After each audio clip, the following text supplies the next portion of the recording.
नमस्कार। आज हम अपराध की एक ऐसी दुनिया की बात करने वाले हैं जो अक्सर हमारी नजरों से छिपी रहती है। एक ऐसा खतरा जिसका असर हमारी जेब और हमारे समाज दोनों पर बहुत गहरा पड़ता है। जी हाँ, हम बात कर रहे हैं व्हाइट कॉलर क्राइम की। जरा इस सवाल के बारे में सोचिए। जब हम एक अपराधी के बारे में सोचते हैं तो दिमाग में एक खास तरह की तस्वीर बनती है ना? लेकिन क्या हो अगर असली खतरा उन लोगों से हो जो बंदूक नहीं बल्कि कलम और लैपटॉप को अपना हथियार बनाते हैं? तो आगे हम क्या क्या देखने वाले हैं। सबसे पहले हम समझेंगे कि ये व्हाइट कॉलर क्राइम आखिर है क्या। फिर हम देखेंगे कि इसे करने के तरीके क्या हैं, कानून इससे कैसे निपटता है, और आखिर में हम न्याय से जुड़ा एक बहुत ज़रूरी सवाल उठाएंगे। तो चलिए शुरू करते हैं। सबसे पहला और सबसे ज़रूरी सवाल, व्हाइट कॉलर क्राइम आखिर होता क्या है? क्योंकि ये कोई आम चोरी या डकैती जैसा नहीं है। ये शब्द हमें दिया था समाजशास्त्री एडविन सदरलैंड ने 1930 के दशक में। उन्होंने कहा था कि ये वो अपराध है जो समाज में ऊंचा दर्जा रखने वाले लोग अपने काम या प्रोफेशन के दौरान करते हैं। मतलब ये वो जुर्म है जो भरोसे की आड़ में किया जाता है। इन अपराधों की तीन खास बातें होती हैं। पहली, अपराधी अपने पद का इस्तेमाल करके पीड़ित तक पहुंच बनाता है। दूसरी, अपराधी और पीड़ित के बीच अक्सर मीलों की दूरी होती है, कोई सीधा सामना नहीं होता। और तीसरी, जो सबसे खतरनाक है, वो ये कि ये सारे काम पहली नज़र में बिल्कुल कानूनी लगते हैं, जिससे इन्हें पकड़ना बहुत मुश्किल हो जाता है। तो सवाल ये है कि इन अपराधियों के हथियार क्या होते हैं? देखिए, व्हाइट कॉलर क्राइम कोई एक तरह का जुर्म नहीं है। ये तो धोखेबाजी और चालाकी से भरे तरीकों का एक पूरा जखीरा है। पॉन्जी स्कीम इसका एक बहुत ही क्लासिक उदाहरण है। इसमें होता क्या है, आपको बड़े बड़े रिटर्न का सपना दिखाया जाता है। शुरुआती कुछ लोगों को पैसा लौटाया भी जाता है, लेकिन वो पैसा नए निवेशकों से आता है।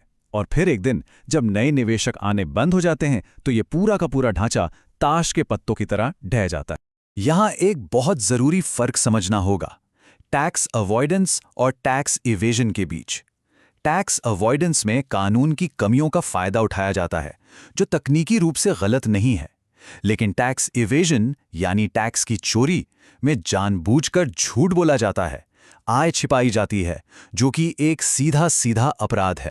और ये लिस्ट काफी लंबी है। इनसाइडर ट्रेडिंग, जहां कंपनी की गोपनीय जानकारी का इस्तेमाल करके कोई फायदा उठा ले। गबन, जहां कोई भरोसे वाला कर्मचारी धीरे धीरे कंपनी का पैसा अपने खाते में डालता रहे। मनी लॉन्ड्रिंग, कॉर्पोरेट फ्रॉड, ये सब इसी धोखे के शस्त्रागार का हिस्सा है। अब जब अपराध इतने शातिर और जटिल हों तो कानून उनका मुकाबला कैसे करता है? चलिए देखते हैं कि हमारा लीगल सिस्टम इस चुनौती से कैसे निपटता है। भारत में हमारे पास भ्रष्टाचार निवारण अधिनियम 1988 जैसा एक बहुत मजबूत कानून है। ये साफ साफ बताता है कि अगर कोई सरकारी अधिकारी रिश्वत लेता है या अपने पद का गलत इस्तेमाल करता है तो उसे कई साल की जेल और जुर्माना दोनों हो सकते हैं। लेकिन सिर्फ कानून बना देना ही काफी नहीं होता है ना? उन कानूनों को लागू करने के लिए कुछ संस्थाओं की भी जरूरत होती है। आप इन्हें न्याय का पहरेदार भी कह सकते हैं। लोकायुक्त एक ऐसी ही संस्था है। ये एक आज़ाद बॉडी है जिसका काम सरकारी अधिकारियों और मंत्रियों के खिलाफ भ्रष्टाचार के आरोपों की जांच करना है, ताकि सत्ता में बैठे लोगों की जवाबदेही तय हो सके। कभी कभी सच इतना गहरा दबा होता है कि उसे बाहर निकालने के लिए एक खास जांच आयोग बनाना पड़ता है। जस्टिस लेंटिन के ये शब्द सुनिए।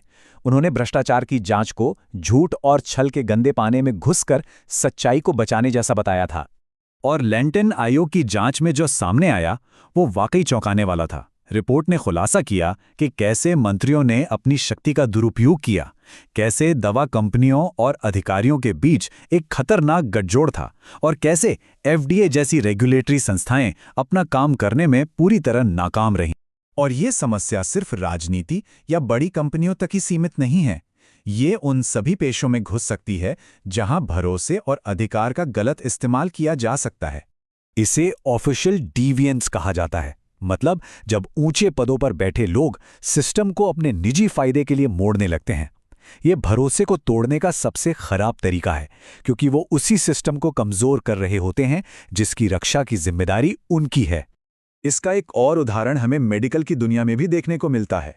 सोचिए, एक डॉक्टर जिस पर एक मरीज अपनी जान का भरोसा करता है, अगर वो लापरवाही करे तो ये भी तो पेशेवर जिम्मेदारी और भरोसे का एक गंभीर उल्लंघन है।